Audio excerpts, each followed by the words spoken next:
On this episode, I'm going to be showing you how to remove this spigot and replace it with something better. So stay tuned.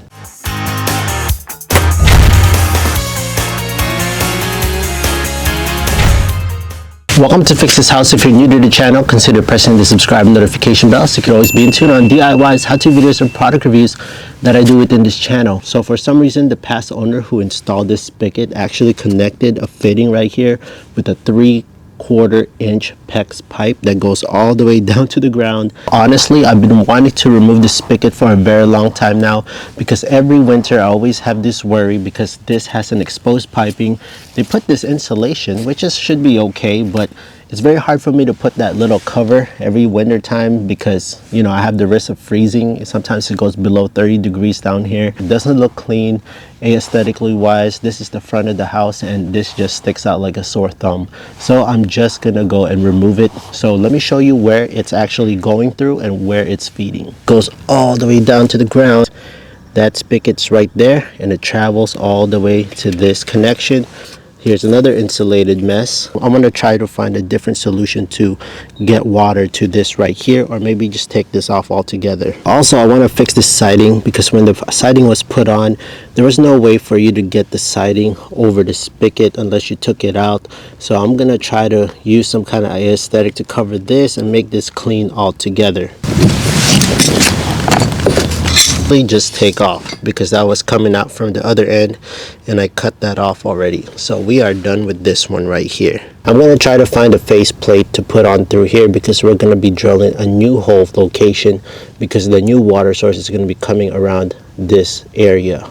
Let's go to the other side and let's see what we're working with. Here's where we left off from our last video when we took out that pipe. So check out that video if you haven't seen it yet on how that process went.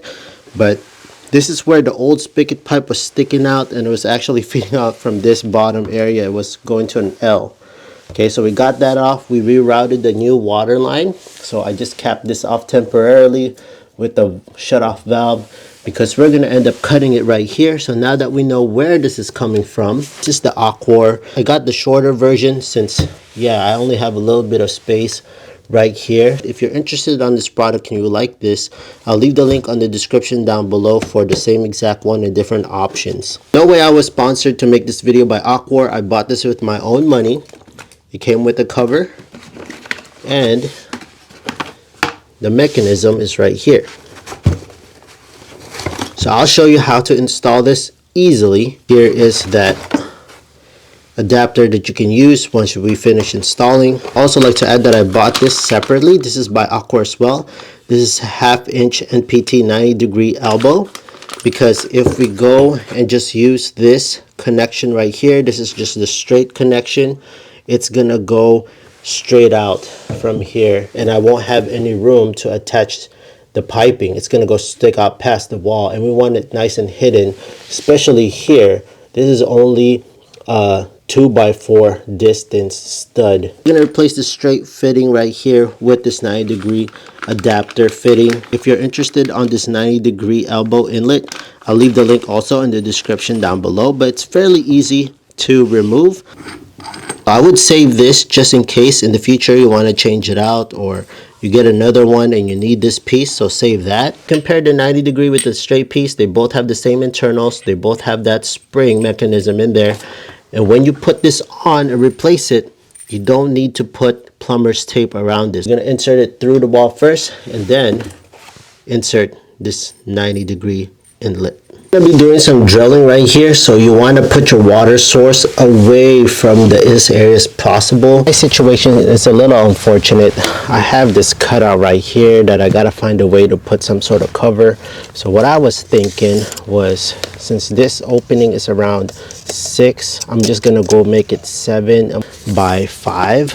So this material I'm using is a PVC board, 3/4 by 5.5 by 8 foot, a little more than what we need, but this would be perfect for a frame for it. That's all we need. We're gonna use our template. We'll put the middle right here. Mark the middle. Mark the middle. So there you go. That's where we're gonna put our cut. This does require an 1.5-inch hole saw, which I have right here. Again, all the tools I use in this video, I'll leave the link on the description down below, including this one.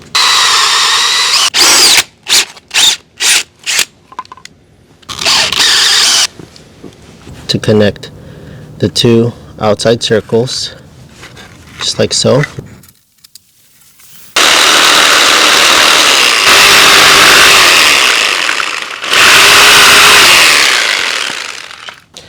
There you go. We got this nice clean oval cut. See that?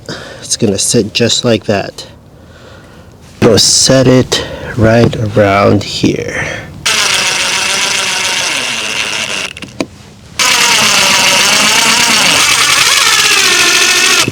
It's leveled, it's getting dark. So what I'm gonna do now is I'm gonna use my same hole saw and do the same thing through the sidings right there. So got everything screwed on both sides. Boom, boom. We sank the screws lower because we're gonna put caulking in here, caulking around here as well, just like that. This face plate is gonna go right behind here.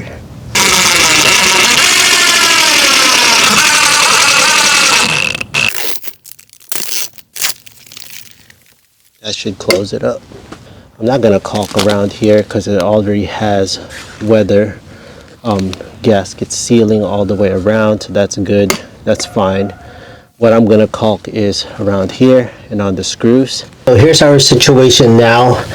The only mistake that I did was I didn't put this elbow first, and I didn't put the fitting for the pecs in here. Lesson learned. I'm gonna have to take this off again, put this on, feed it right back.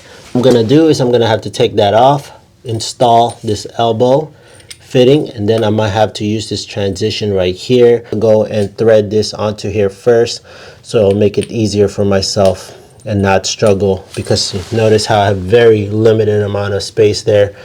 I can barely get any tools or a ratchet or a wrench to go turn anything. So depending on your situation, you might have a little open more space than what I have. All threaded. Okay, so I had to take out the awkward off. I'm gonna take this 90 adapter and thread it in, just like this. You don't need any plumber's tape through here. And because of this O-ring right there, you can position this up on any direction once you get it into this close to the locking position. So right there, this is the position that is completely locked. It stops like right there for some reason. Wish it went all the way, but anyways, you can position this up, side, any direction, but that O-ring helps it to have that nice seal. Okay, so you don't have, just because it's not threaded all the way to the stop position means that it's incorrect. It means that it gives you options to go on different directions. So in this case, I need it on this direction, which is facing down, so that I can connect this water supply. Put it right through here. What's great about this is that it actually clears it with this PEX adapter. I'm gonna shut off the water source so I can stop the flow of water here. We're gonna cut this to fit to that PEX fitting adapter. So, made my mark. This is my PEX cutter. There we go. If I had enough space to use my Pro Crimp Ring tool, I would use this Crimp Ring Pro. But in this case, I can't. So I have to use this cinch clamp right here. So notice the difference. This one, we're gonna have to use a different tool, which is the iCrimp tool. If I use this Pro Crimp Ring, I'm gonna have to use this huge crimping tool right here. Right here, there's no way it's gonna fit at all. All these tools and these rings come in a set. If you're interested on this, I'll leave the link on the description down below. So you want to put this cinch clamp through the pipe first, just like so. Push it through the barb. There you go. Now I'm going to put my cinch clamp right there. Or you don't want to make it too low or too high. You just want to leave about an 1/8 inch of blue at the top. Okay. There we go. That's pretty much all the way. You just let go. Go turn back the water supply and we'll check for any leaks. So we're gonna do the field check. I'm just running my hand through here, check for anything. If it's wet, you can see it's dry. The cinch works great. Again, I always like to come back here the following day, a day or two or three, even a week, just go back to see if there's any leaks. But overall, with this system, it's pretty much all good to go. Let's insert this, our new hydrant connector. This came with it. All you gotta do is plug this in. Just like that. Got a brand new spigot connected to that hydrant. Just twist. Easy. Close it. Now we don't even have to worry about putting that styrofoam cap over it during the winter time, especially here. Winter time is coming. I don't have to worry about that anymore. So that's pretty much it. So Aqua also has different attachments for your hose. Also, I'll leave in the link down below. There you have it, friends. That's how you change out your old water spigot. And if you want to upgrade it to this Aqua V2 version hydrant, obviously aesthetically it looks a lot more better than the old spigot that you might have out there. Again, this is another option. Again, I'm not sponsored by Aqua. This was just one of my things that I really wanted to do to upgrade my spigot outside the home, and I'm planning to do this with the rest of my spigot outside the house.